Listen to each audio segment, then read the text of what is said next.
أعوذ بالله من الشيطان الرجيم. بسم الله الرحمن الرحيم. وإذا جاءك الذين يؤمنون بآياتنا فقل سلام عليكم كتب ربكم على نفسه الرحمة أنه من عمل منكم سوءا بجهالة ثم تاب من بعده وأصلح فأنه غفور رحيم. بديع السماوات والأرض أنى يكون له ولد ولم تكن له صاحبة وخلق كل شيء وهو بكل شيء عليم. ذلكم الله ربكم لا إله إلا هو خالق كل شيء فاعبدوه وهو على كل شيء وكيل. لا تدرك الأبصار وهو يدرك الأبصار وهو اللطيف الخبير. ألف لام را كافها يا عين صاد حميم عين سين قاف. قال رب احكم بالحق وربنا الرحمن المستعان على ما تصفون. طه ما أنزلنا عليك القرآن لتشقى إلا تذكرة لمن يخشى تنزيلا ممن خلق الأرض والسماوات العلى. الرحمن على العرش استوى له ما في السماوات وما في الأرض وما بينهما وما تحت الثرى. وإن تجهر بالقول فإنه يعلم السر وأخفى. الله لا إله إلا هو له الأسماء الحسنى. اللهم إنك تعلم أني بالجهالة معروف وأنت بالعلم موصوف وقد وسعت كل شيء من جهالتي بعلمك فسع ذلك برحمتك كما وسعته بعلمك واغفر لي فإنك على كل شيء قدير.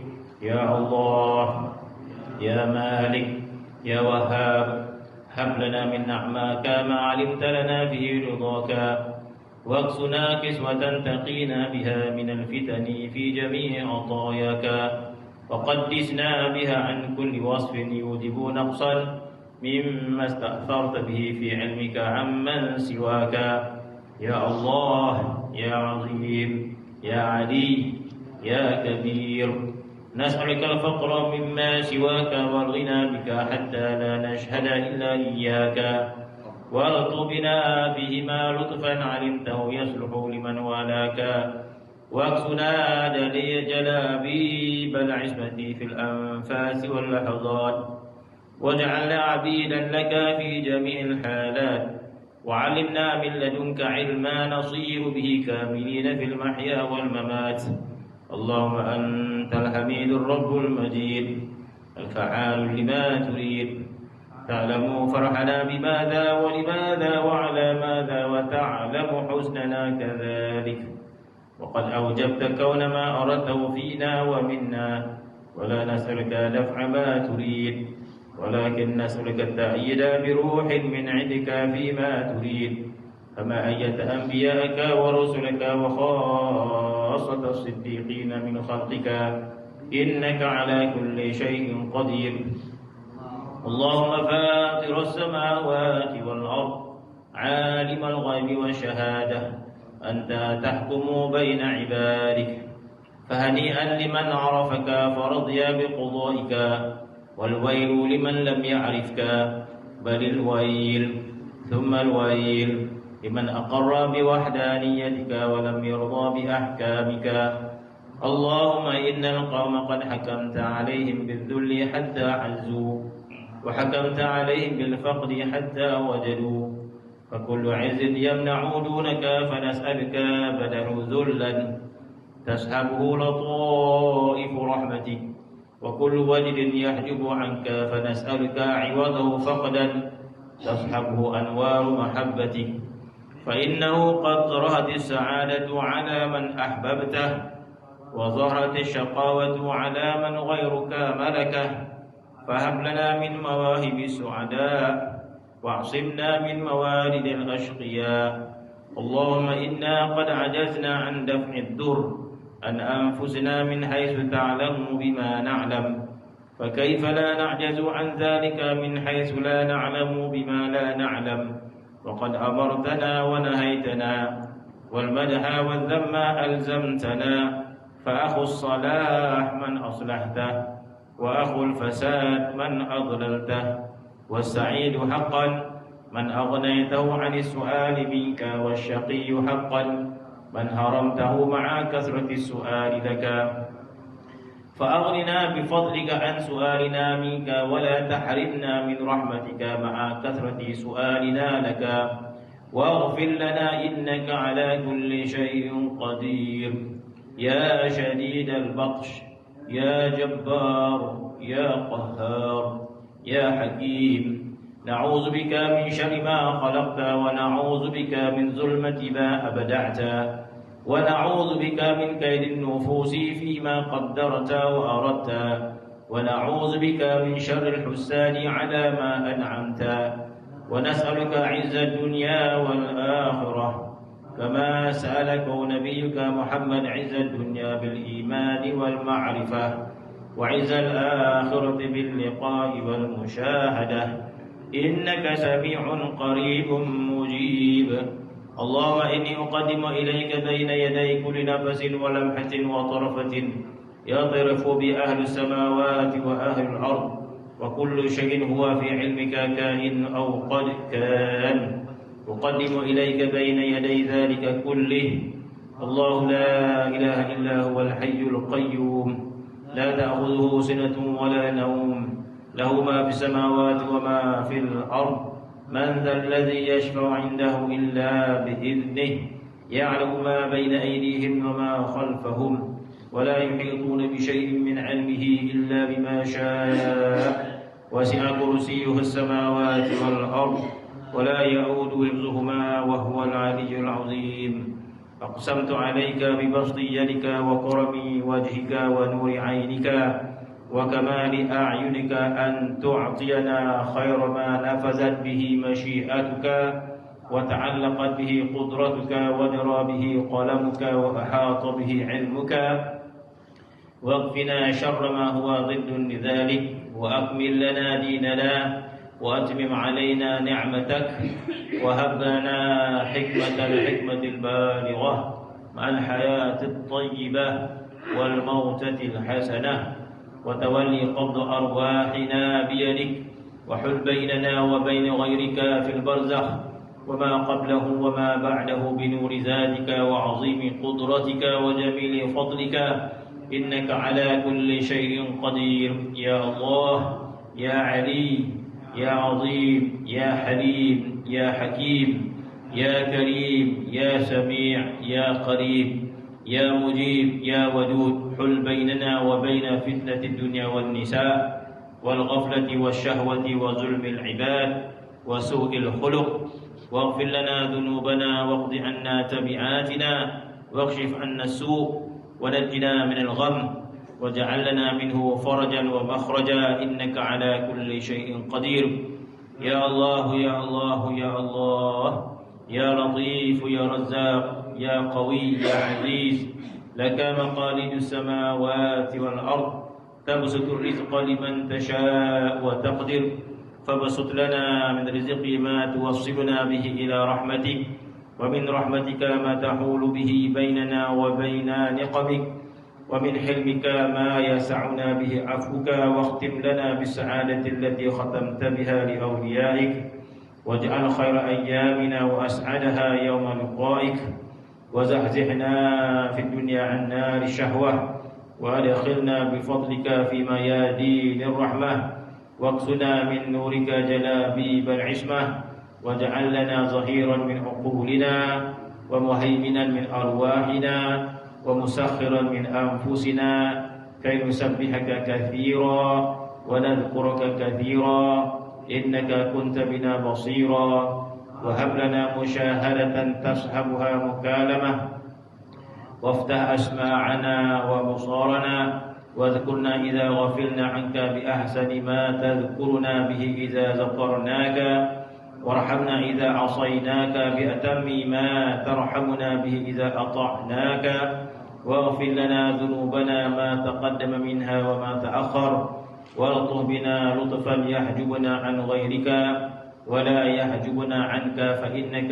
بكل شيء عليم اللهم إنا نسألك لسانا رطبا بذكرك وقلبا منعما بشكرك وبدنا هينا لينا بطاعتك وأعطنا مع ذلك ما لا عين رأت ولا أذن سمعت ولا خطر على قلب بشر فما أخبر به رسولك حسب ما علمته بعلمك وأغننا بلا سبب وجعلنا سبب الغنى لأوليائك وبرزخا بينهم وبين أعدائك إنك على كل شيء قدير اللهم إنا نسألك إيمانا دائما ونسألك قلبا خاشعا ونسألك علما نافعا ونسألك يقينا صادقا ونسألك دينا قيما ونسألك العافية من كل بلية ونسألك تمام العافية ونسألك الشكر على العافية ونسألك الغنى عن الناس اللهم إنا نسألك إيمانا دائما ونسألك قلبا خاشعا ونسألك علما نافعا ونسألك يقينا صادقا ونسألك دينا قيما ونسألك العافية من كل بلية ونسألك تمام العافية ونسألك الشكر على العافية ونسألك الغنى عن الناس اللهم إنا نسألك إيمانا دائما ونسألك قلبا خاشعا ونسألك علما نافعا ونسألك يقينا صادقا ونسألك دينا قيما ونسألك العافية من كل بلية ونسألك تمام العافية ونسألك الشكر على العافية ونسألك الغنى عن الناس اللهم إنا نسألك التوبة الكاملة والمغفرة الشاملة والمحبة الجامعة والخلة الصافية والمعرفة الواسعة والأنوار الساطعة والشفاعة القائمة والحجة البالغة والدرجة العالية وفك وثاقنا من المعصية ورهاننا من النقمة بمواهب المنة اللهم إنا نسألك التوبة ودوامها ونعوذ بك من المعصية وأسبابها وذكرنا بالخوف منك قبل هجوم خطراتها واحملنا على النجاة منها ومن التفكر في طرائقها ومحوب قلوبنا حلاوة ما اجتنيناه منها واستبدلها بالكراهة لها والطعم لما هو بضدها وأفد علينا من بهر كرمك وجودك وعفوك حتى نخرج من الدنيا على السلامة من وبالها وجعلنا عند الموت ناطقين بشهادة عالمين بها وجعلنا عند الموت ناطقين بشهادة عالمين بها وجعلنا عند الموت ناطقين بشهادة عالمين بها وارأف بنا رأفة الحبيب بحبيبه عند الشدائد ونزولها وأرحنا من هموم الدنيا وغمومها بالروح والريحان إلى الجنة ونعيمها اللهم إنا نسألك توبة سابقة منك إلينا لتكون توبتنا تابعة إليك منا وهب لنا التلقي منك كتلقي آدم منك الكلمات ليكون قدوة لولده في التوبة والأعمال الصالحات وباعد بيننا وبين العناد والإصرار والشبه بإبليس رأس الأرواح واجعل سيئاتنا سيئات من أحببت ولا تجعل حسناتنا حسنات من أبغضت فالإحسان لا ينفع مع البغض منك والإساءة لا تضر مع الحب منك وقد أبهمت الأمر علينا لنرجو ونخاف فآمن خوفنا ولا تخيب رجاءنا واعطنا سؤلنا فقد أعطيتنا الإيمان من قبل أن نسألك وكتبت وحببت وزينت وكرهت وأطلقت الألسن بما به ترجمت فنعم الرب أنت فلك الحمد على ما أنعمت فاغفر لنا ولا تعاقبنا بالسلب بعد العطاء ولا بكفران النعم وحرمان الرضا اللهم ردنا بقضائك وصبرنا على طاعتك وعن معصيتك وعن الشهوات الموجبات للنقص والبعد عنك وهب لنا حقيقة الإيمان بك حتى لا نخاف غيرك ولا نرجو غيرك ولا نحب غيرك ولا نعبد شيئا سواك وأوزعنا شكر نعمائك وغطنا برداء عافيتك وانصرنا باليقين والتوكل عليك وأسفر وجوهنا بنور صفاتك وأضحكنا وبشرنا يوم القيامة بين أوليائك واجعل يدك مبسوطة علينا وعلى أهلينا وأولادنا ومن معنا برحمتك ولا تكلنا إلى أنفسنا طرفة عين ولا أقل من ذلك يا نعم المجيب يا نعم المجيب يا نعم المجيب يا من هو في علوه قريب يا ذا الجلال والإكرام يا محيطا بالليالي والأيام أشكو إليك من غم الحجاب وسوء الحساب وشدة العذاب وإن ذلك لواقع ما له من دافع إن لم ترحمني لا إله إلا أنت سبحانك إني كنت من الظالمين لا إله إلا أنت سبحانك إني كنت من الظالمين لا إله إلا أنت سبحانك إني كنت من الظالمين ولقد شكا إليك يعقوب فخلصته من حزنه ورددت عليه ما ذهب من بصره وجمعت بينه وبين ولده ولقد ناداك نوح من قبل فنجيته من كربه ولقد ناداك أيوب من بعد فكشفت ما به من ضره ولقد ناداك يونس فنجيته من غمه ولقد ناداك زكريا فوهبت له ولدا من صلبه بعد يأس أهله وكبر سنه ولقد علمت ما نزل بإبراهيم فأنقذته من نار عدوه وأنجيت لوطا وأهله من العذاب النازل بقومه فها أنا ذا عبدك إن تعذبني بجميع ما علمت من عذابك فأنا حقيق به وإن ترحمني كما رحمتهم مع عظيم إجرامي فأنت أولى بذلك وحق من أكرم به فليس كرمك مخصوصا لمن أطاعك وأقبل عليك بل هو مبذول بالسبق لمن شئت من خلقك وإن عصاك وأعرض عنك وليس من الكرم ألا تحسن إلا لمن أحسن إليك وأنت المفضال الغني بل من الكرم أن تحسن إلى من أساء إليك وأنت الرحيم العليم كيف وقد أمرتنا أن نحسن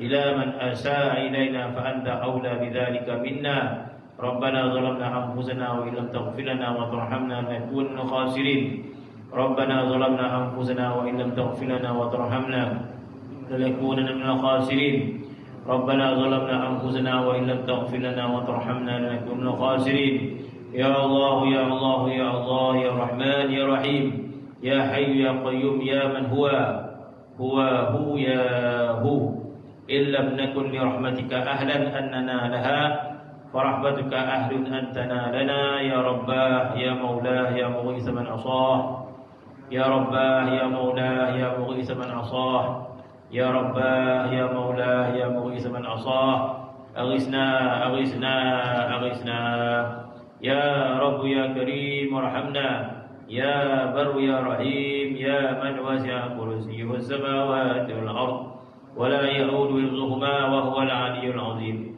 أسألك الإيمان بحفظك إيمانا يسكن به قلبي من هم الرزق وخوف الخلق واقرب مني قربا تمحق به عني كل حجاب محقته عن إبراهيم خليلك فلم يحتج لجبريل رسولك ولا لسؤاله منك وحجبته بذلك عن نار عدوه وكيف لا يحجب عن مضرة الأعداء من غيبته عن منفعة الأحباء كلا إني أسألك أن تغيبني بقربك مني حتى لا أرى ولا أسمع ولا أحس بقرب شيء ولا ببعده عني إنك على كل شيء قدير أفحسبتم أنما خلقناكم عبثا وأنكم إلينا لا ترجعون فتعالى الله الملك الحق لا إله إلا هو رب العرش الكريم ومن يدع مع الله إلها آخر لا برهان له به فإنما حسابه عند ربه إنه لا يفلح الكافرون وقل رب اغفر وارحم وأنت خير الراحمين والحي لا إله إلا هو فادعوه مخلصين له الدين الحمد لله رب العالمين إن الله وملائكته يصلون على النبي يا أيها الذين آمنوا صلوا عليه وسلموا تسليما اللهم صل على سيدنا محمد وعلى آل سيدنا محمد كما صليت على سيدنا إبراهيم وعلى آل سيدنا إبراهيم وبارك على سيدنا محمد وعلى آل سيدنا محمد كما باركت على سيدنا إبراهيم وعلى آل سيدنا إبراهيم في العالمين إنك حميد مجيد.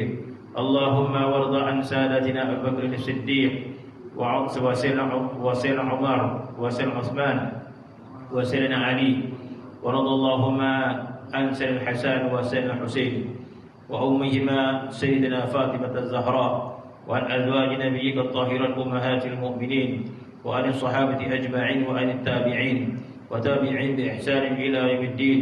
ولا حول ولا قوة إلا بالله العلي العظيم. سبحان ربك رب العزة عما يصفون وسلام على المرسلين والحمد لله رب العالمين. الفاتحة.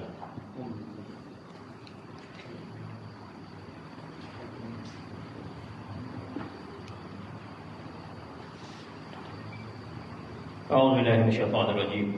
بسم الله الرحمن الرحيم. الحمد لله رب العالمين، والصلاة والسلام على أشرف الأنبياء المرسلين سيدنا محمد وعلى آله وصحبه أجمعين.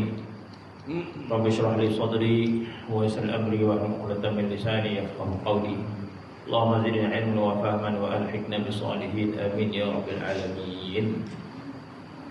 Sambungan kitab Rasal Al-Darqawi muka surat 109 ayat dia beberapa lah.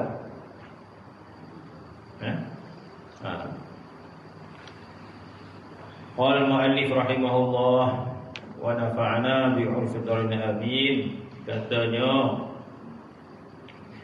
beberapa lama setelah aku berkata demikian, maka pun aku terbaca di dalam kitab yang bernama At-Tahbir, syarah kepada makna Al-Asma'il Husna, karangan Al-Imam Abul Qasim Al-Kushairi, iaitu nama kitab At-Tahbir fi Tadhkir. Bahawa seorang murid pernah berkata kepada ustaznya ataupun gurunya, "Ya ustaz, bagaimana tentang makanan?" Syekh itu menjawab, "Allah." Si murid masih bertanya lagi, "Tak dapat tiada, kita mesti mempunyai makanan untuk dimakan." Lalu dijawab oleh ustaznya, "Tak dapat tidak, kita mesti mempunyai Allah." Sambungan daripada sebelum ini, tentang apa? Tentang cerita sebelum ni apa? Sebelum ni menceritakan tentang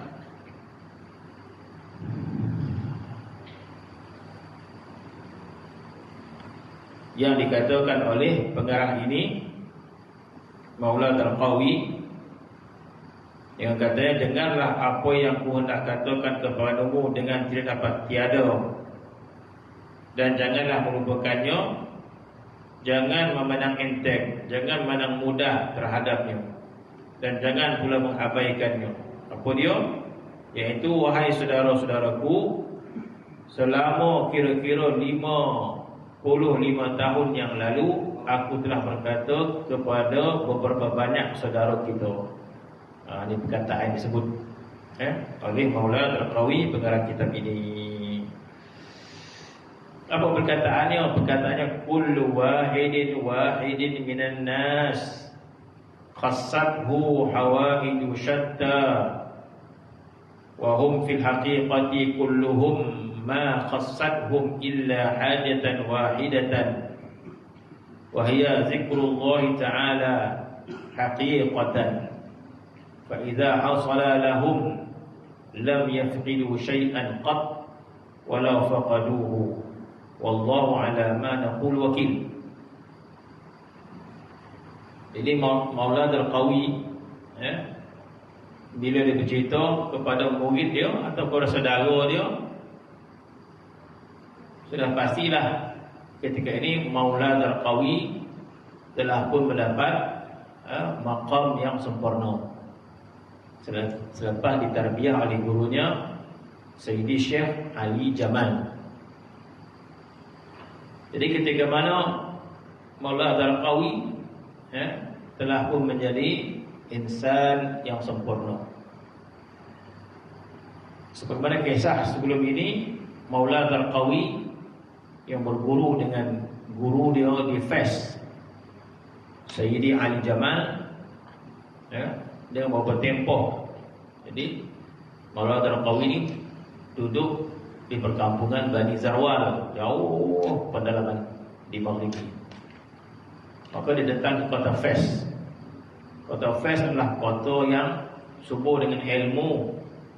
Kota Fes juga dipenuhi dengan orang yang salih, para awliya.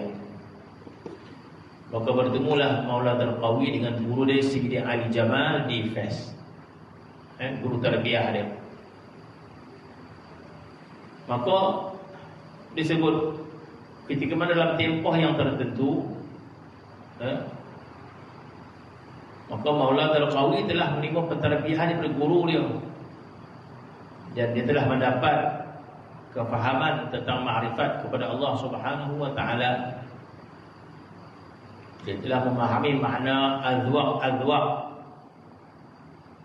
dalam menjalankan suluk kepada Allah Subhanahu wa taala.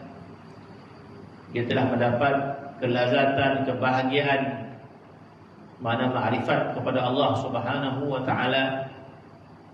Dan ketika dia Fes, Maula Darqawi sentiasa bersuhbah dengan guru dia Sayyidi Ali Jamal dan juga saudara-saudara di dalam madrasah tasawuf tersebut.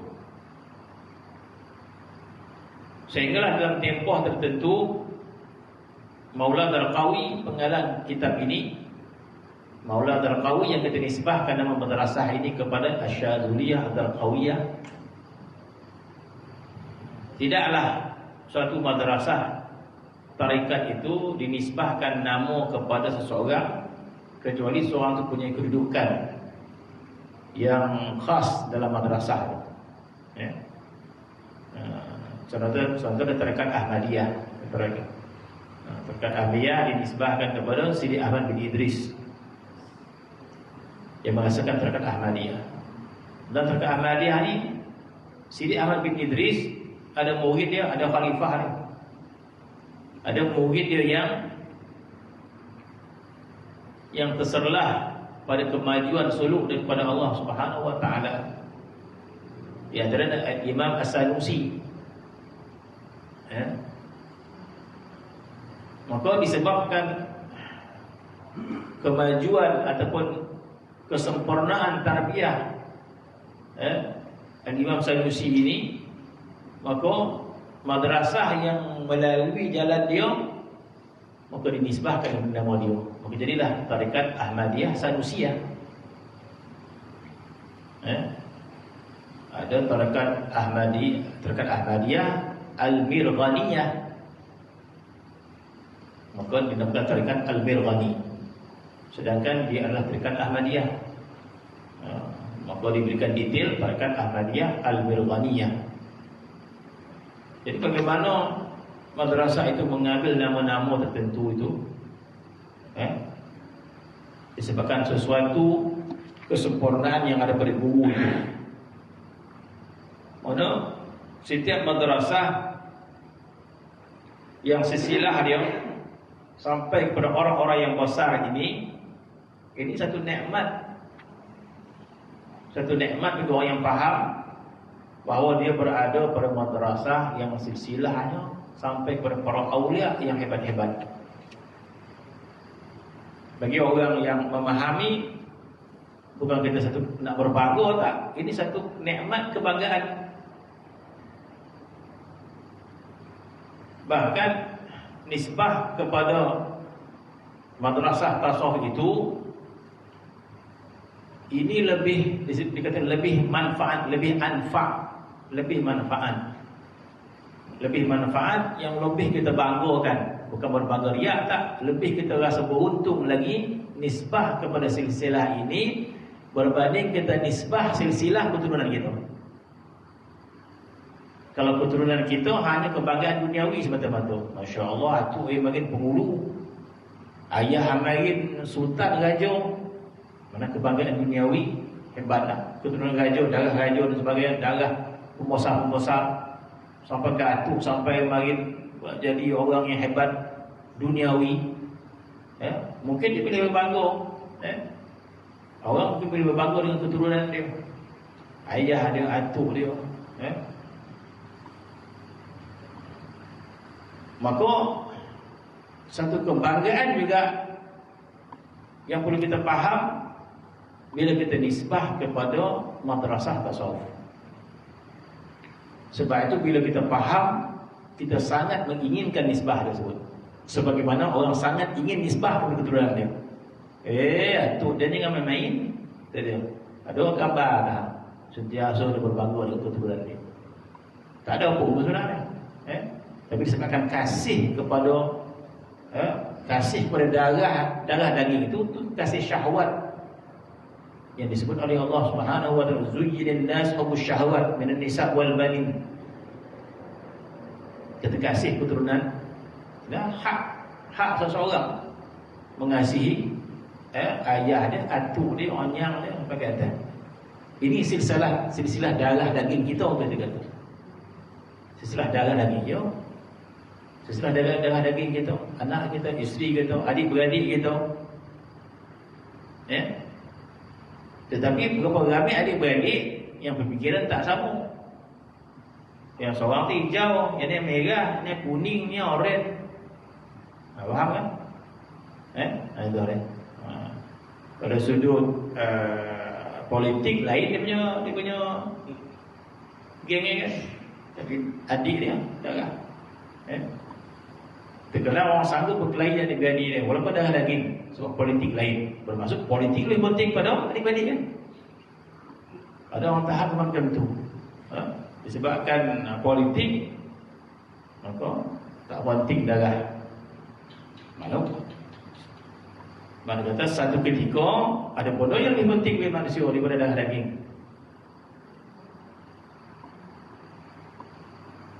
Jadi membanggakan darah daging itu ya lumrah manusia, tidak dilarang.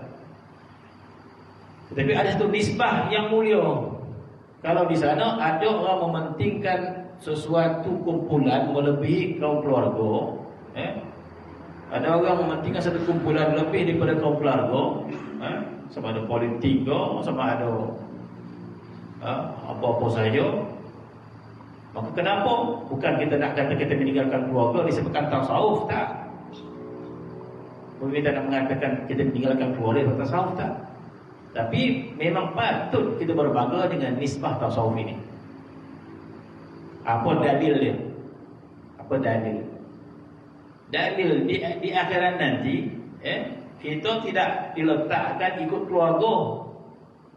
Kita tak ikut keluarga, kita diletakkan ikut iman dan amal kita. Inna akramakum indallahi atqakum. Orang yang paling mulia insya-Allah orang yang bertakwa. Dia tak satu keluarga letak, sedangkan dalam satu keluarga tu ada yang beramal, ada yang tak beramal. Jadi kita letakkan ikut keadaan amal kita di akhirat nanti. Bukan kita dihimpunkan dengan keluarga. Ni orang ni 9 ni, keluarga turun dia. Diikut dengan itu satu hujah. Bermaksud nisbah madrasah tasawuf ini lebih kuat. Lebih kuat. Nisbah ni. Sebab itu ulama menyebut nisbah kepada madrasah tasawuf inilah nisbah kepada ruh. Ruh. Disebut ruh kita ni ada di punya apa nisbah dia. Jadi kalau pada jasad kita nisbah kepada ayah kita, datuk kita, onyang kita. Dalam tasawuf kita nisbah kepada guru kita. Guru kita, daripada guru dia. Guru kita mengambil ilmu ni daripada guru dia. Sebagaimana silsilah yang kita kampal dia. Daripada guru ni sampai kepada Rasulullah sallallahu alaihi wasallam. yang mana sekian silsilah guru ini kerana para awliya ilah salihin. Walaupun kita tak beramal sebagaimana mereka, macam orang tadi lah, dia tak kena benar, dia orang kampung kan, tapi dia bantu mainan dah, orang istana berbangga dengan itu, walaupun dia tak kena benar, dia tak dapat nak jadi macam tu, tu yang dah. Orang kerapan dalam masyarakat, paling tidak pun dia berbangga, dia keturunan tu dia. Begitu juga dalam tasawuf. Bila kita nisbah pada satu madrasah, maka di kalangan madrasah ini ada orang yang hebat. Maka kita berbangga dengan nisbah itu. Dan hari akhirat nanti kita akan dihimpunkan dengan mereka. Sebab itu sebagai ulama mengatakan nisbah ruh ini sebenarnya sepatutnya lebih aula daripada nisbah kita kepada keturunan kita. Ada juga ulama membahas guru itu diumpamakan sebagai abu ruh, ayah kepada ruh kita. Kenapa kita disebahkan guru itu ayah kepada ruh kita? Sebab kita nak tarbiyah ruh kita ini supaya sempurna makrifat pada Allah Subhanahu wa taala. Itu tujuannya, bukan tujuan lain. Kita nak tarbiyah ruh kita supaya ruh kita ini sempurna seperti alam arwah dulu. Dalam alam arwah dulu ruh kita sempurna. Dalam alam arwah ruh kita sempurna. Apa maksud dalam arwah ruh kita sempurna? Sempurna makrifat kepada Allah Subhanahu wa taala, sempurna cinta kepada Allah Subhanahu wa taala, sempurna ta'zim kepada Allah Subhanahu wa taala.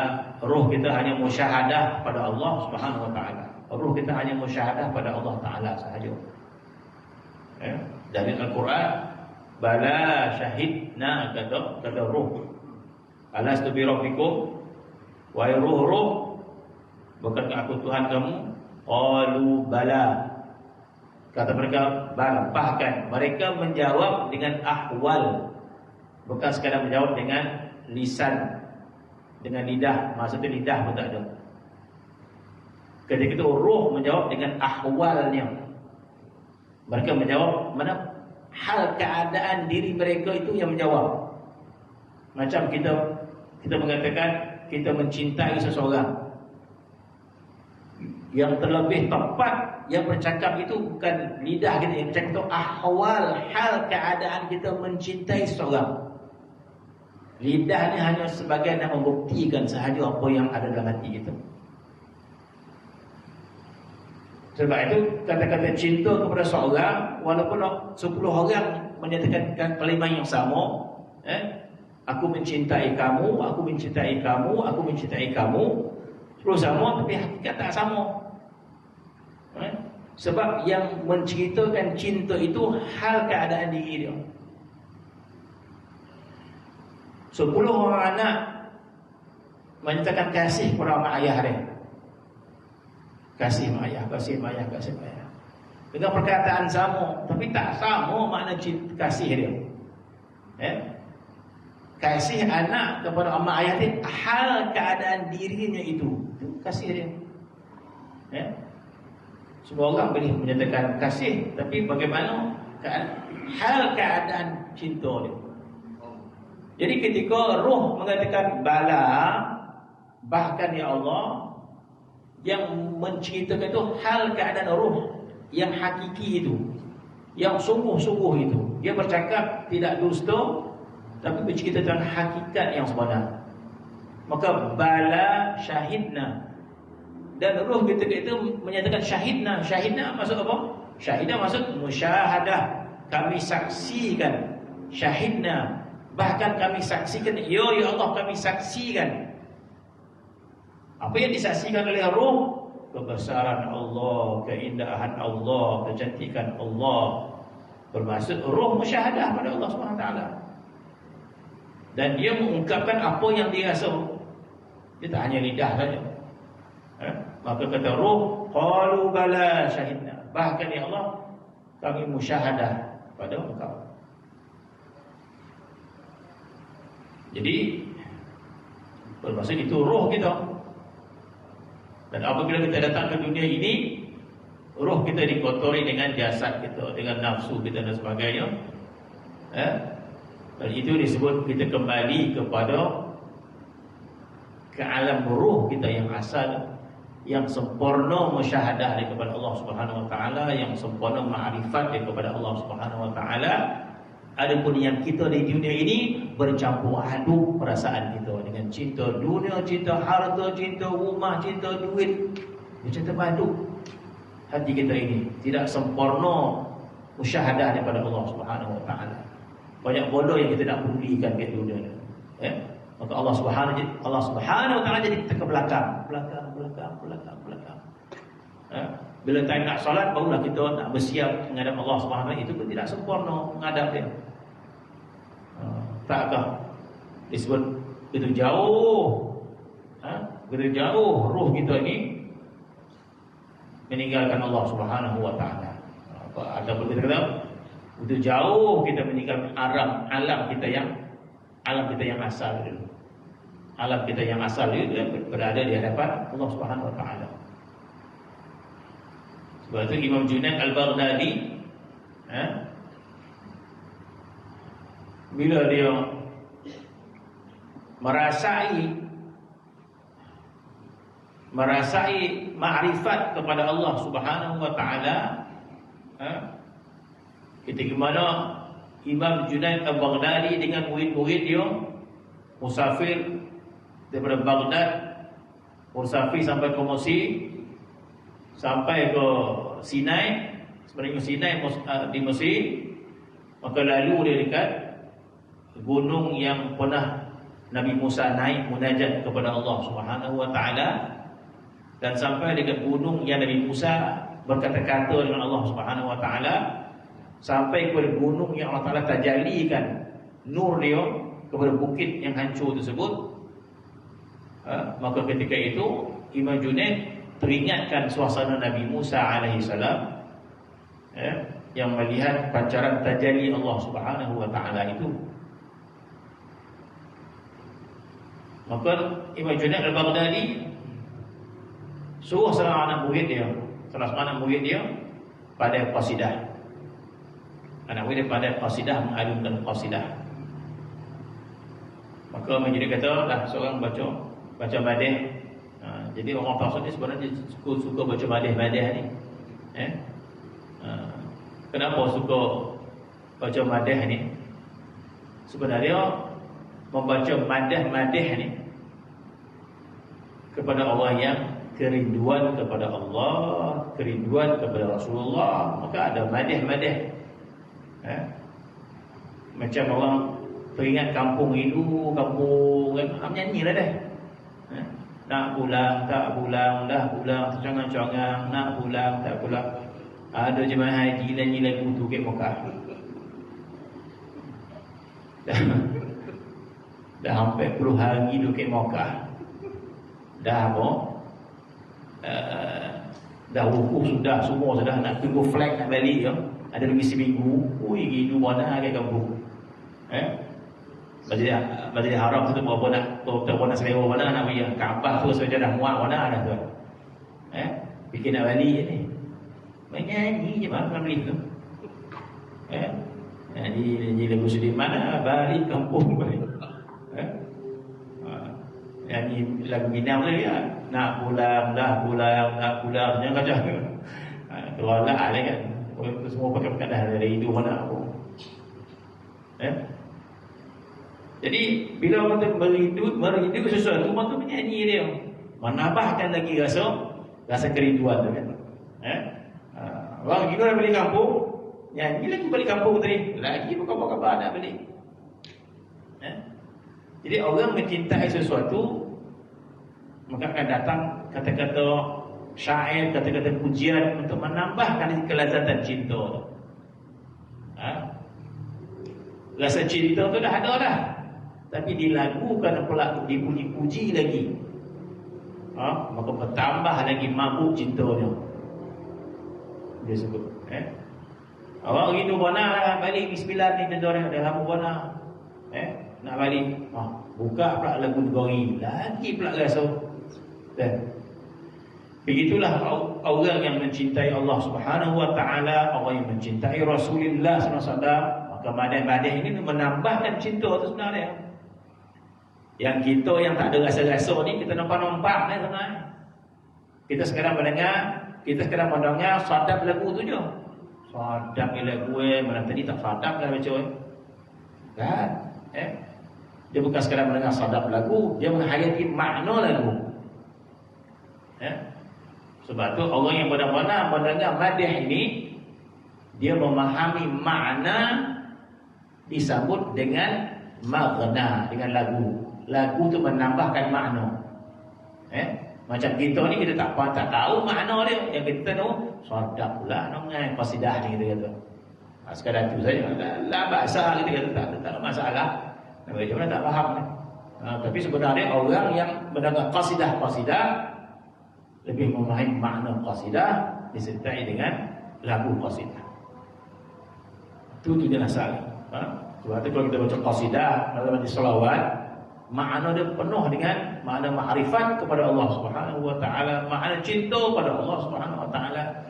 Tapi tak sampai kita nak syarah mana-mana tu, kita baca qasidah, sadaq pula qasidah itu penuh tu.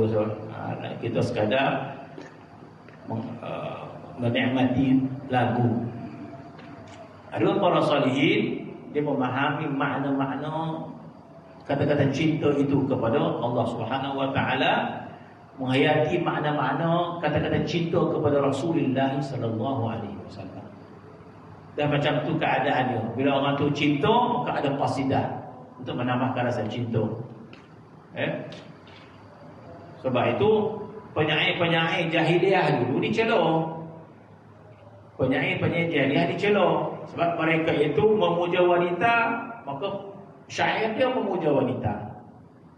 Mereka itu suka minum arak, maka syair dia memuja arak. Maka tak baik. Syair-syair tak baik.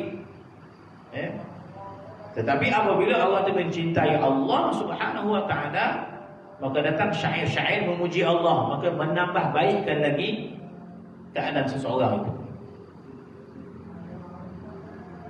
Maka Imam Junaid Baghdadi teringatkan bagaimana suasana Nabi Musa alaihi salam munajat dengan Allah Subhanahu wa taala, maka datang kerinduan.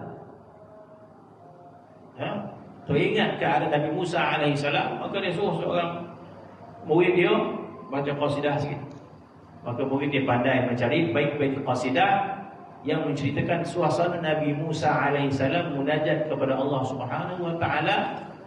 Dan qasidah-qasidah itu menceritakan bagaimana makrifat musyahadah Nabi Musa alaihi salam kepada Allah Subhanahu wa taala, sehingga Imam Junaid mengatakan ketika dengar qasidah tentang Nabi Musa alaihi salam munajat kepada Allah Subhanahu wa taala, mereka merasai sebahagian daripada suasana itu dalam diri mereka, ruh mereka, kelazatan makrifat pada Allah Subhanahu wa taala. Sehingga Imam Junaid Baghdadi mengatakan ketika itu kami tak tahu kami berada di bumi ke atau berada di udara. Mana jiwa mereka terawam-awam. Kan orang setengah bercinta ni, maka jiwa dia terawam-awam. Nak kata bumi tak terpijak, terpijak tak terpijak. Macam itulah maksudnya. Jadi mereka berkeseronokkan dengan qasidah itu. Kata Imam Junaid, ketika kami rasa tak tahu kami berada di bumi ke atau di atas udara. Kata Imam Junaid Baghdadi dalam kisah tersebut. Dan keadaan mereka itu diperhatikan oleh seorang rahib Nasrani. Dekat gunung itu ada satu rumah. Rumah itu didiami oleh rahib Nasrani. Maka rahib Nasrani itu memanggil kumpulan Imam Junaid Baghdadi dan juga murid-muridnya. Panggil. Tapi ketika itu mereka sedang menghayati qasidah. Bisa orang sedang dengar, dia nampak rahib dia sedang panggil. Tuan-tuan, marilah ke sini sekejap. Mereka sibuk dengan qasidah. apabila mereka itu menghayati makna qasidah, Rahib itu memanggil berkali-kali. Sampailah selesai ketika Imam Junaid, sampailah perasaan kami reda semula, sehingga perasaan kami kembali kepada diri kami. Jadi perasaan yang asal lah, yang tadi kemabukan cinta dah selesai, barulah kami perasaan kami kembali diri kami, dan kami pun bercita-cita nak turun. Dia naik separuh bukit lah, bukit, dan kami pun nak turun ke bawah. Maka salah seorang berkata kepada Imam Junaid, kata, wahai tuan guru, wahai imam, tadi ada rahib sebelah tu panggil kita, masa kita tak dengar tu. Jadi Imam Junaid kata, elok juga kita pergi kat dia, kata. Untung-untung kita berdakwah dia masuk Islam dia. Kata Imam Junaid, boleh juga, jom kita pergilah. Dia dah panggil tu. Mudah-mudahan nanti kita jumpa dia, boleh bersembang apa, mungkin dapat hidayah masuk Islam. Maka pergilah Imam Junaid kepada rahib itu. Bila sampai Imam Junaid dekat rahib tersebut, maka rahib itu bertanya, "Jikalau kamu ni siapa yang ustaz? Mana satu guru? Mana satu syekh? Siapa yang syekh? Mana satu ustaz?" Imam Junaid mengatakan, semua ni ustaz. Dia mengenal diri lah. Dia tak kata, aku guru tak. Dia kata, semua ni ustaz. Ni ustaz. Kalau dia kata, tak, maksud aku siapa yang ketua dia. Jadi semua menunjukkan kepada Imam Junaid berani. Dia lah syekh dia. Memang dia syekh dia. Maka orang itu bertanya kepada Imam Junaid Al-Baghdadi. Maka soalan rahib itu, apa yang kamu lakukan tadi, yang kamu lakukan tadi, yang berlaku kepada kamu tadi, itu berlaku kepada semua orang Islam ke, atau di kalangan khawasul ummah Nabi Muhammad? Katanya, tanya rahib, apa yang kamu alami tadi itu berlaku kepada semua orang Islam ke, ataupun golongan khawas sahaja di kalangan umat Nabi Muhammad SAW? Zauq, cinta, musyahadah segitu, apakah dia dialami oleh semua Islam ataupun khususiat umat Nabi Muhammad SAW? Maka kata Imam Junaid, dia adalah khususiat umat Nabi Muhammad SAW, bukan semua. Ada golongan tertentu sahaja yang mengalami sebegini, kata Imam Junaid Baghdadi. Kemudian dia tanya, apa yang berlaku pada kamu tadi macam kemabukan? Rahib ditanya, kenapa berlaku macam tu? Kenapa berlaku macam tu? Jadi Rahib terpandang, dia orang ni baca qasidah macam orang mabuk semua. Jadi Rahib tanya, kenapa yang berlaku? Apa yang kamu lakukan sebentar ni? Jadi kami sedang mengingati peristiwa Nabi Musa alaihissalam munajat kepada Allah Subhanahu wa taala, dan seorang qasidah mengurung qasidah. Dan apa yang berlaku kepada hal keadaan kamu tadi, kenapa berlaku macam tu? Jadi orang itu nampak di luar kesan orang yang zauq dengan Allah Subhanahu wa taala. Dia nampak. Jadi tanya, kenapa berlaku tu? Kenapa jadi macam tu? Jadi fana, jadi zauq, jadi... Dia tanya lagi, kenapa jadi macam tu? Kata Imam Junaid Baghdadi, sebab ketika itu kami kembali kepada alam alastu bi rabbikum. Katanya, karena ketika itu kami sudah berada di alam alastu bi rabbikum. Dia bukan begitu. Bermaksud orang yang suluk kepada Allah Subhanahu wa taala, dia kembali kepada alam alastu bi rabbikum. Kenapa? Alam itu adalah alam yang nikmat, alam yang lazat. musyahadah pada Allah Subhanahu Wa Taala. Sebab itu alam arwah dulu itulah alam yang lazat, alam yang berlazat-lazat dengan Allah Subhanahu Wa Taala. Alam itu alam ruh kita berlazat-lazat dengan Allah Subhanahu Wa Taala. Tetapi bila datang ke dunia, kita tak faham makna berlazat-lazat dengan Allah Subhanahu Wa Taala. Yang kita faham berlazat-lazat dengan makan, berlazat-lazat makan kambing, berlazat-lazat makan ayam, berlazat-lazat dengan itu kita faham. Kita tak faham lagi makna berlazat-lazat dengan Allah Subhanahu Wa Taala. Maka diperintahkan kita salat, diperintahkan kita berzikir, diperintahkan kita baca Quran. Semua terpaksa. Mungkin ada sedikit rasa kemanisan salat, merasa kemanisan zikir. Dah selesai tu, bekerja balik kita ke lazatan nafsu kita. Berlazat-lazat kita jumpa kepada nafsu kita. Kita dah lupa dan tak tahu lagi makna berlazat-lazat dengan Allah Subhanahu Wa Taala, kecuali Allah yang diberikan kepahaman dan kekuatan. Maka terus mereka berlazat-lazat dengan Allah Subhanahu Wa Taala. Maksud tidaklah Allah itu berada dalam tasawuf tujuan untuk kembali kepada alam alastu bi rabbikum. Itu yang dikatakan oleh Imam Abdul Qadir Al-Jilani. Orang yang bertasawuf ini sebenarnya dia kembali kepada tanah air dia, rujuk ilal watan.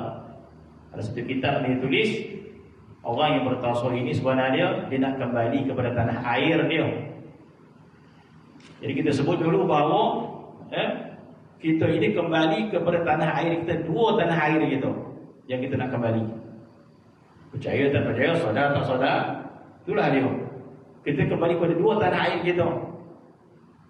Satu tanah air jasad kita, satu lagi tanah air pada ruh kita. Watan, watan. Tanah air watan. Watan di bahasa Arab. Jasad kita kembali kepada watannya, ruh kita juga kembali kepada watannya. Watan jasad kita mana? Syurga Allah Subhanahu Wa Taala, itu watan kita. Itu tanah air kita. Allah Subhanahu Wa Taala boleh saja jadikan Nabi Adam ke dunia. Kenapa susah-susah Allah jadikan Nabi Adam dekat syurga? Allah Taala boleh buat Nabi Adam dekat dunia. Kan senang. Dan sebelum Allah Taala jadikan Nabi Adam itu, Allah Taala beritahu dah, aku nak jadikan dekat dunia khalifah. Itu sebelum Allah Taala jadikan Nabi Adam, inni ja'ilun fil ardi khalifah. Aku nak jadikan di dunia ini khalifah. Bermaksud Allah Ta'ala memang nak jadikan manusia dekat dunia ni. Allah Ta'ala Tuhan buat dekat dunia boleh. Kenapa Tuhan nak buat dekat syurga pula? Kemudian tak keluarkan hantar ke dunia. Dengan hikmat yang banyak yang kita tak tahulah. Tapi salah satu dia yang boleh kita faham. Soalan ni kan, Nabi Adam dilahirkan di mana? Nabi Adam dilahirkan di syurga. Maka Allah Subhanahu Wa Ta'ala jadikan bahawa lahir itu ada macam kita lah. Kalau orang tu lahir Kelantan, walaupun lahir ke Kelantan, duduk dekat tempat lain, dia akan balik ke tempat tanah lahir kan. Dia ada suatu perasaan kepada tempat dia dilahirkan.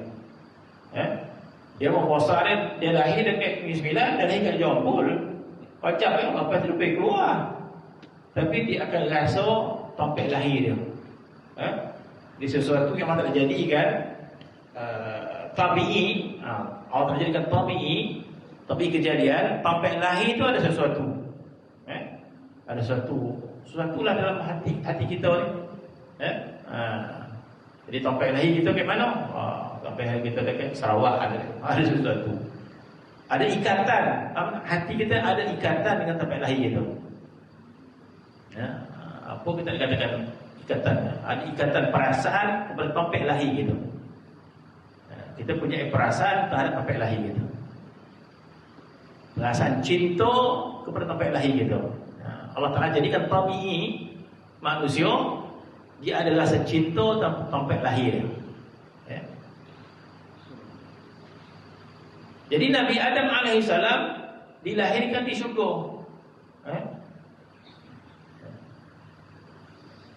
Mana kata ada orang tu walaupun dia lahir di sini,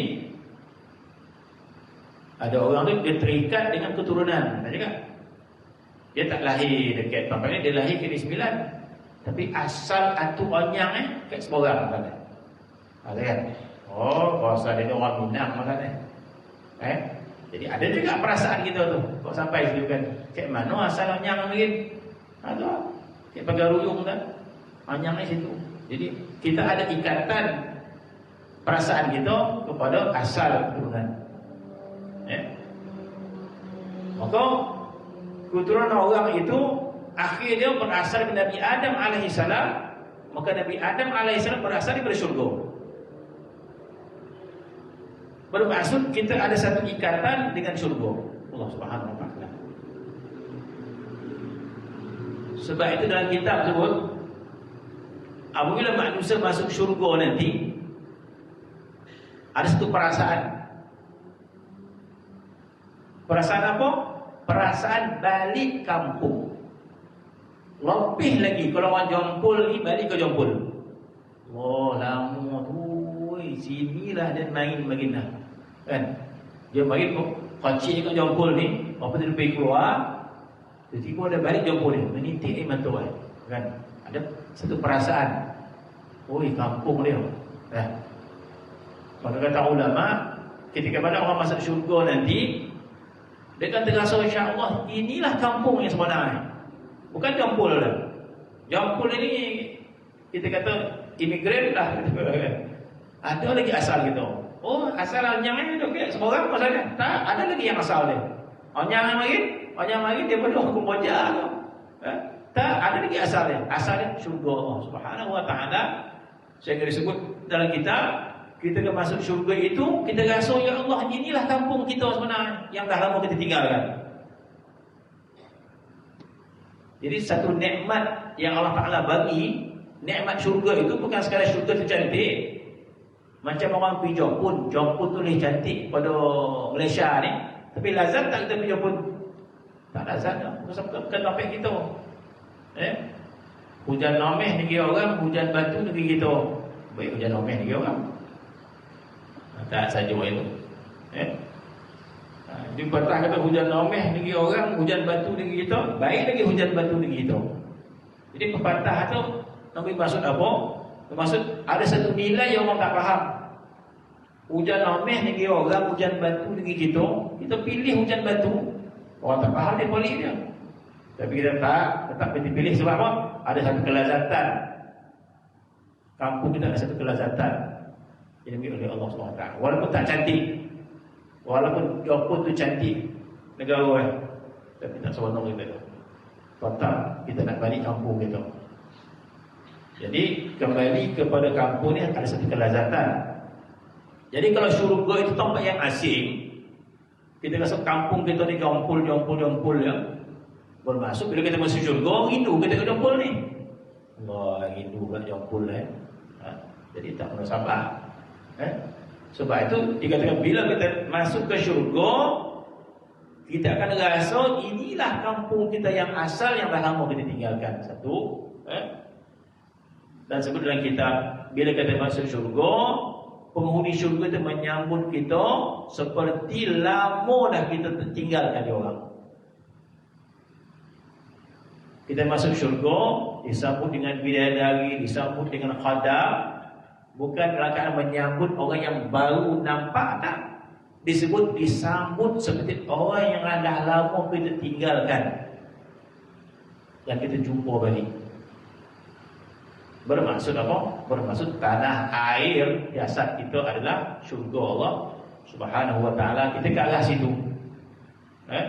Jadi mati itu ke arah kita menuju ke syurga itu. Dan kita ada syurga kepada roh kita. Kita juga diminta kembali kepada syurga itu. Jadi maksud kita ni kembali kepada dua syurga. Kembali kepada dua syurga. Dan Allah Ta'ala juga sebut dalam Quran ada dua syurga. Waliman khafa maqama rabbih jannatan, kata Allah Subhanahu wa taala. Waliman khafa maqama rabbih jannatan. Orang yang takut pada Allah Subhanahu wa taala dia akan dapat 2 syurga. Kata Allah Taala. Jadi maksud syurga tu ada 2. Satu syurga tubuh badan kita, satu syurga kepada roh kita. Dua-dua ini diseru untuk kita kembali. Diseru oleh Allah Subhanahu wa taala agar kembali kepada syurga dia. Jasad kita disuruh untuk kembali kepada syurga dia. Maka Allah Ta'ala suruh kita beramal, suruh kita taat, untuk mempermudahkan kita kembali kepada syurga kita. Begitu juga roh kita juga dipanggil untuk kembali kepada syurga dia. Allah Ta'ala mengatakan waliman khafa maqama rabbih jannatan, bagi orang yang takut kepada Allah Ta'ala maka dapat 2 syurga. Maka ulama mengatakan syurga tubuh badan kita jannatul zakharif, jannatul zukhruf. Zukhruf jamak dia zakharif. Zukhruf perhiasan-perhiasan, jamak dia zakharif. Syurga perhiasan, syurga mahligai, syurga buah-buahan makanan, itu disebut jannatul zakharif, syurga-syurga perhiasan. Yang satu lagi jannatul ma'arif, namanya jannatul ma'rifat, syurga ma'rifat kepada Allah Subhanahu wa taala. Maksud roh kita ma'rifat kepada Allah Subhanahu wa taala. Di antara 2 syurga ini, maka syurga perhiasan itu Allah telah tangguhkan, lambat lagi. Maka diberikan nama jannatul ajilah. Ajilah dengan hamzah, ajilah, syurga yang tertangguh. Banyak lama proses dia. Alam barzakh, alam mahsyar, siratul mustaqim, ribu-ribu tahun. Jannatul ajilah, syurga yang tertangguh. Adapun syurga yang ma'rifah disebut jannatul ajilah dengan ain alif jim la ta marbuthah. Yang tadi ajilah hamzah jim la ta marbuthah. Ajilah yang segera. Ajilah yang segera. Mana? Segera dapat dia. Jannatul ma'rifah segera dapat. Atau dengan mana lain, boleh dapat dengan segera. Cuba lihat. Adapun syurga akhirat itu tak boleh nak dapat dengan segera. Mati dulu, alam barzakh dulu, mahsyar dulu, proses dia lama panjang, ajilah tertangguh. Adapun syurga makrifat berbentuk ajilah, segera. Bermaksud di dunia ini kita boleh mendapatkan syurga makrifat. Tetapi dia tak boleh dapat macam tu sahaja. Nak dapat dia kena mujahadah, nama dia. Mujahadah. Kok malih-malih lambi tak ada. Mujahadah. Allah Subhanahu wa taala bersebut dalam Quran, walladzina jahadu fina lanahdiyannahum subulana. Syarat dia mujahadah. Itu syarat dia. Allah Taala menyebut dalam Quran, walladzina jahadu fina. Dalam kitab itu salah ayat Quran. Daripada saya kesari saya nak betulkan. Dalam buku itu disebut innal ladzi, salah ayat Quran. Tidak sampai nak betul. Firman Allah, walladzina jahadu fina, orang yang bermujahadah pada jalan kami, lanahdiyannahum subulana. Kalau kita tunjukkan mana ada jalan dia. Ada jalan dia. Jalan kepada jalan untuk makrifat kepada Allah Subhanahu wa taala, jalan untuk kepada syurga makrifat Allah Subhanahu wa taala, tapi prosesnya mujahadah. Jadi kata Imam Junaid Baghdadi, kami tadi kenikmatan sebab kami kembali ke syurga kami, syurga alam roh, alastu birabbikum. Sebab tu mereka kelazatan. Sebab syurga ni lazat. Syurga ni lazat. Syurga yang zahir pun lazat, syurga makrifat pun lazat. Sebab tu mereka kelazatan, kemabukan dengan lazat itu.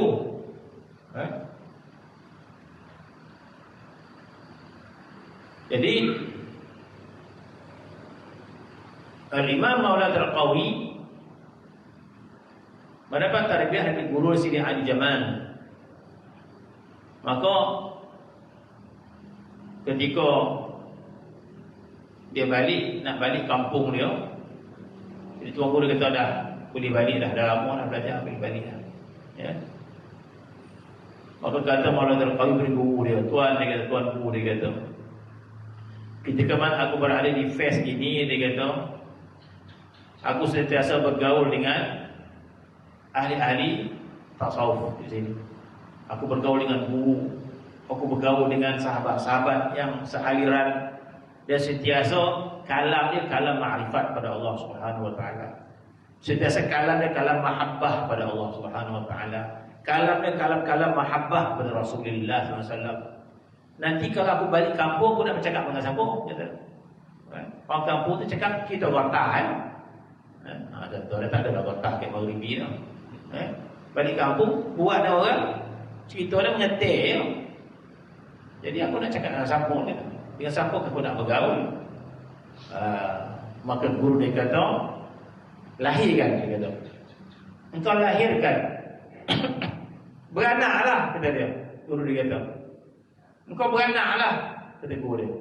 Sepatah, beranak ataupun lahirkan. Maka kata ulama di situ sebagai isyarat guru dia mengizinkan kepada Maulana Al-Qawi untuk mentarbiyah orang. Bermaksud guru dia kata baliklah, maka tarbiyahlah orang agar makrifat kepada Allah Subhanahu wa taala dan kau dapat bergaul dengan mereka. Maka guru dia kata lahirkanlah, dia kata beranaklah. Bermaksud kata-kata itu kata ulama sebagai isyarat guru dia mengizinkan dia untuk mentarbiyah orang. Jadi kata-kata itu juga menggambarkan bahawa seorang guru itu melahirkan ahli ma'rifat hasil daripada didikan dia. Maka lahir ahli ma'rifat. Sebab itu dinisbahkan bahawa apabila kita berguru, guru itu melahirkan roh kita yang sempurna. Di bawah tangan dia merupakan roh kita lahir semula. Maka kita dinisbahkan ayah kita kepada guru tarbiyah itu. Sebagaimana dia juga menisbahkan bahawa dia lahir daripada guru dia. Kalau guru tarbiyah dia tak dapat dari sesuatu.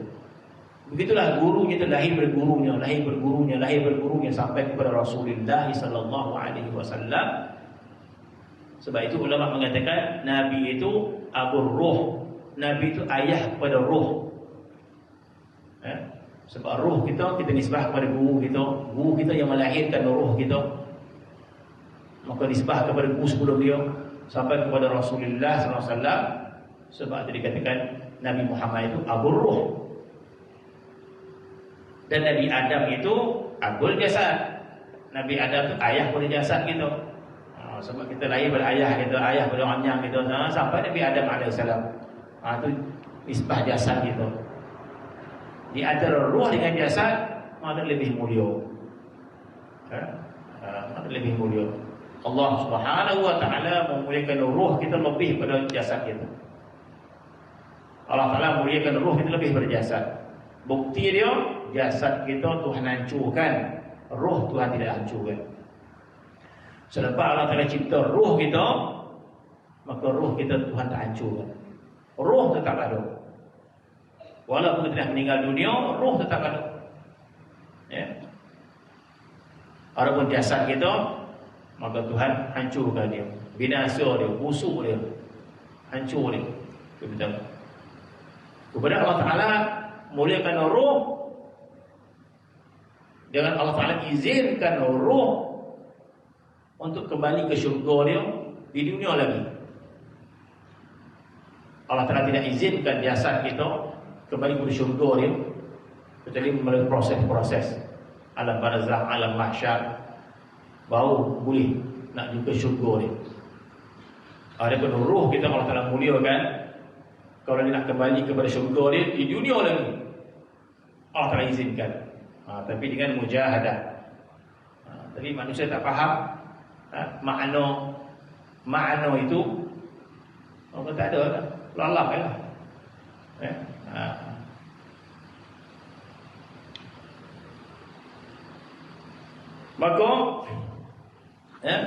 Maulana Al-Qawi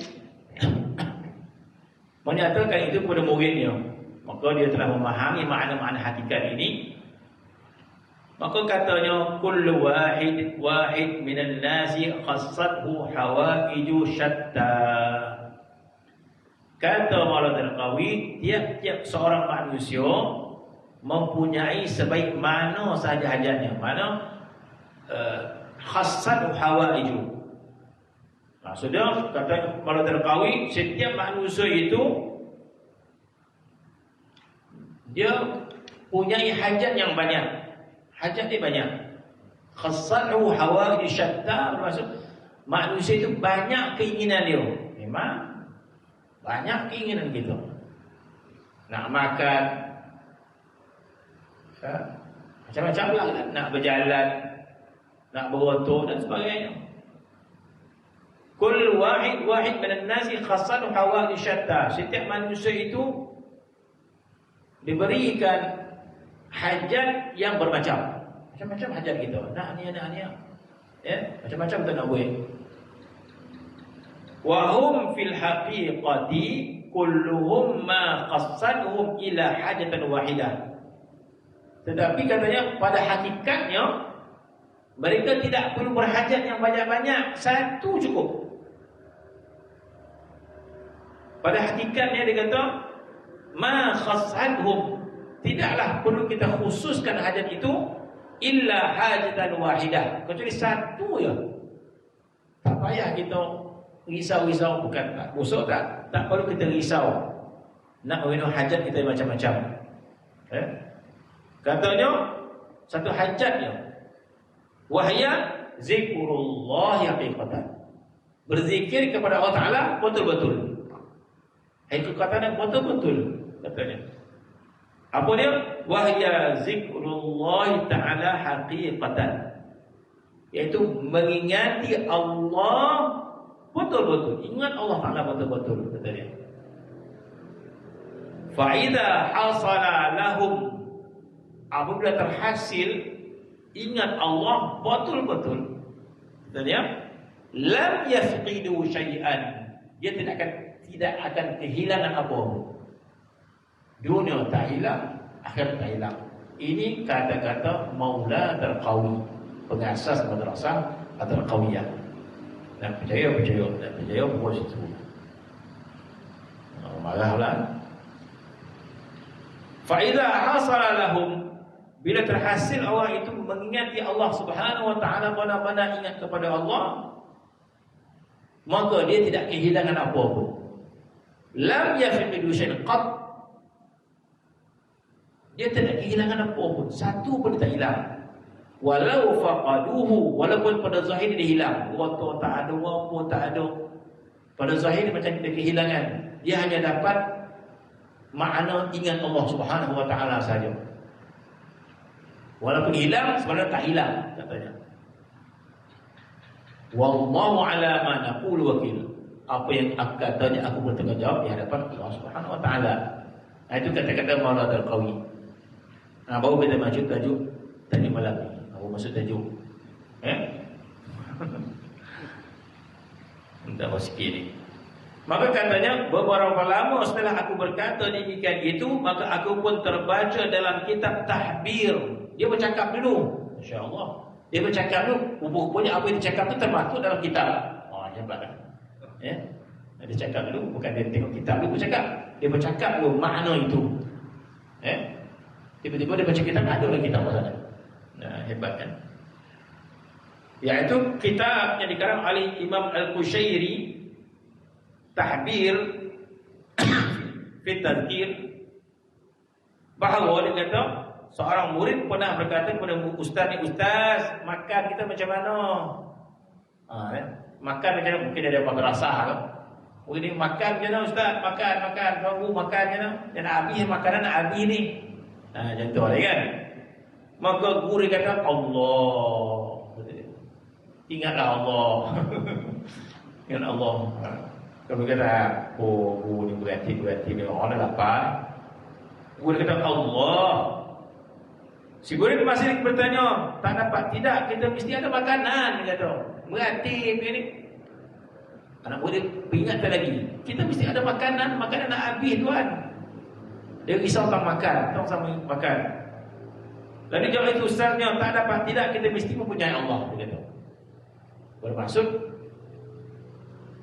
kita ini selama ini kita kehilangan Allah.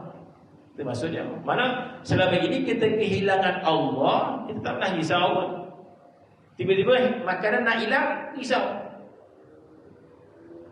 Jadi sepatutnya kita risaukan Allah sepatutnya kita risaukan Allah yang hilang dalam hati kita. Allah telah hilang dalam hati kita.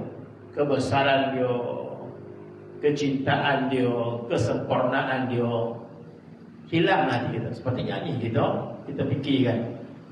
Sedangkan murid itu dah risau dah, makanan dah habis. Maka gurunya tidak dapat tidak, kita mesti memiliki Allah.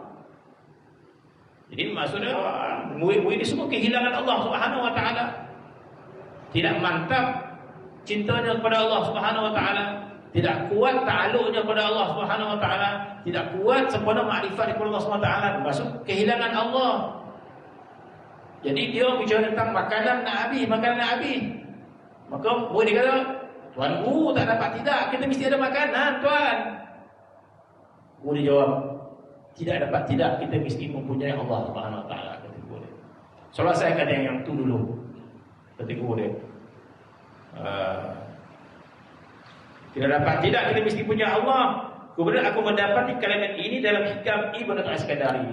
Jadi Maulana Al-Qawi baca dalam istilah Imam Qushairi, pernah dibaca dalam kitab hikam kata-kata, "Madza wajada man faqada, madza wajada man faqada." Saya terjemah tadi.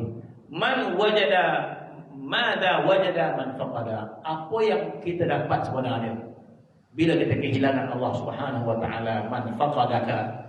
Ya Allah, apa yang kami dapat ya Allah? Sekiranya kami kehilangan-Mu ya Allah. Bermaksud kita dapat apa sebenarnya? Sekiranya Allah hilang dalam hati kita. Dalam hati kita kehilangan Allah. Apa yang kita dapat sebenarnya? Madza wajada man faqada. Apa yang manusia dapat sekiranya dia kehilangan Allah Subhanahu wa taala? Wa man ladzi faqada man wajada. Kemudian apakah yang boleh hilang sekiranya Allah itu mendapatkan Allah Subhanahu wa taala dalam hati dia? Apa yang hilang?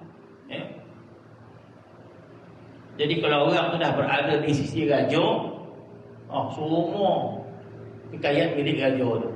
Jadi kalau orang telah mendapatkan hubungan yang baik dengan Allah Subhanahu wa taala, maka tak ada benda yang hilang pun. Laqad khaba man radiya dunaka badala. Laqad khaba, maka binasalah barang siapa redha